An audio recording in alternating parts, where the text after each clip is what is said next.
Prior to shooting, editing, and uploading this video, we didn't know what Tesla did to increase charging speeds with the Cybertruck at version 3 plus Superchargers, but we now know the next day, due to some owners testing, that basically what they're doing is allowing a giant current spike to 900 amps to the Cybertruck to really boost its charging speeds. Unfortunately, for high voltage cars, that does nothing for us. We need the stations to start outputting more than 400 or 500 volts to the cars, which is what they currently do. So until that happens, we're not taking advantage of any of these quoted upgrades. But regardless of charging speeds, there is something interesting later in the video, so stay tuned for that. Hey everybody, it's the Ioniq guy. You joined me from within my 2025 Ioniq 5 with the NACS port.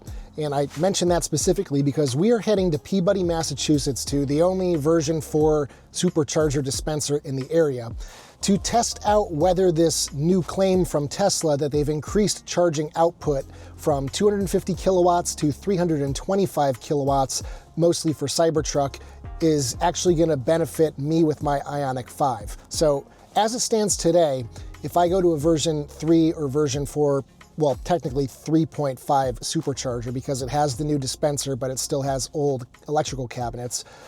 Theoretically, the max speed I'm going to see is 125 to 128-ish kilowatts. So I want to see if this boost for Cybertruck actually helps me in my Ioniq 5, because Cybertruck is also high voltage, just like Ioniq 5. So if they did do something to increase the voltage output, that could really bode well for charging speeds with the Ioniq 5. This will max out at about 265, 270 kilowatts if it's warm out. So yeah, really interested to see how that plays out. I do have a nice warm battery. I preconditioned it through the BlueLink app in the comfort of my apartment, so I didn't have to come out here and fiddle with anything. It just did it all on its own. We're 72 on the min. We're only 15 minutes away from the charger. As we get closer, I'll probably reactivate it, but we are at a pretty high state of charge, 49%. We'll probably be down in the low 40s by the time we get there. I just don't have time to burn off too much energy right now, so we're gonna go and see what happens, because even in the 40s, we should still pull over 125. So join me on this short drive over to Peabody. All right, guys, so we are here at the V3.5 Supercharger. It was a quick 14-minute drive. The battery did cool off a little bit. It's down to 64 on the min, so I turned on battery conditioning to bring that back up a little bit. We're sitting at 46% state of charge, so not ideal if we did want to rip it, but we just want to see if we can get over 126, 127 here today. There's only 3 other people here at the station. I'm going to go ahead and plug in, and then we will activate it through the app here on my phone, and we'll see what we get for charging speeds.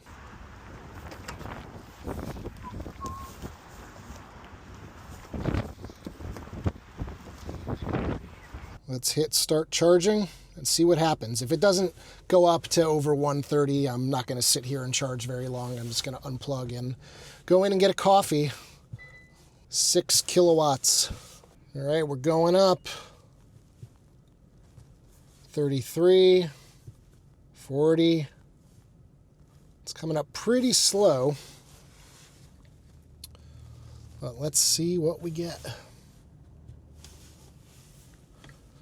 Yeah, this is a very busy station. It's just like car after car after car just coming in and going.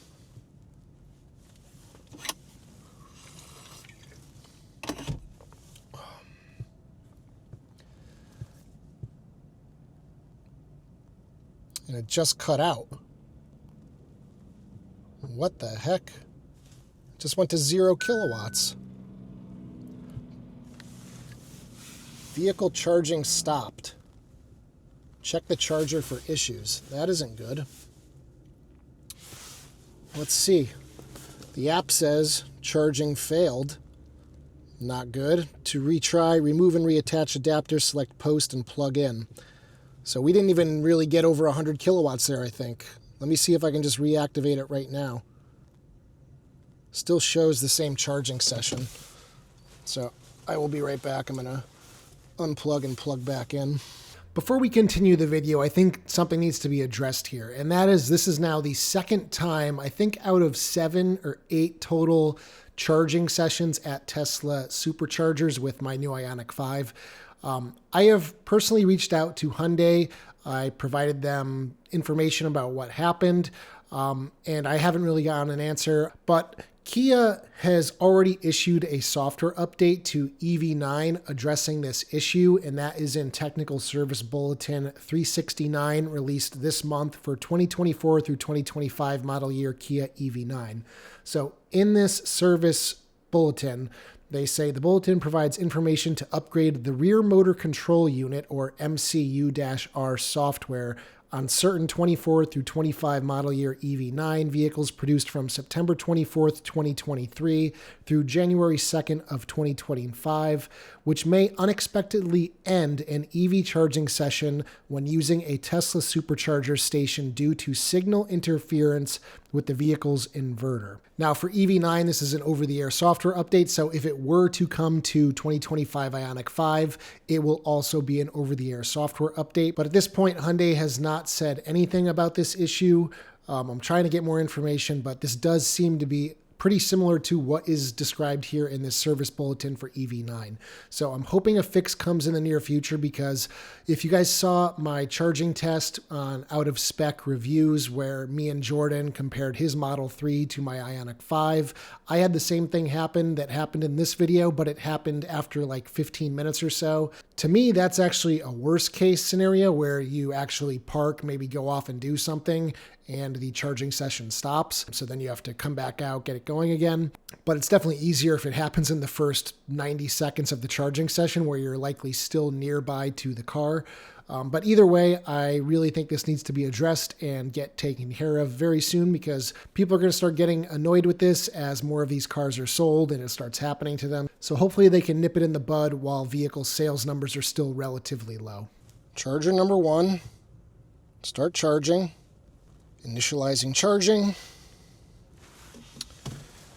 and we're ramping up again. Battery temps did go up a little bit, 66 on the min, 90, 100,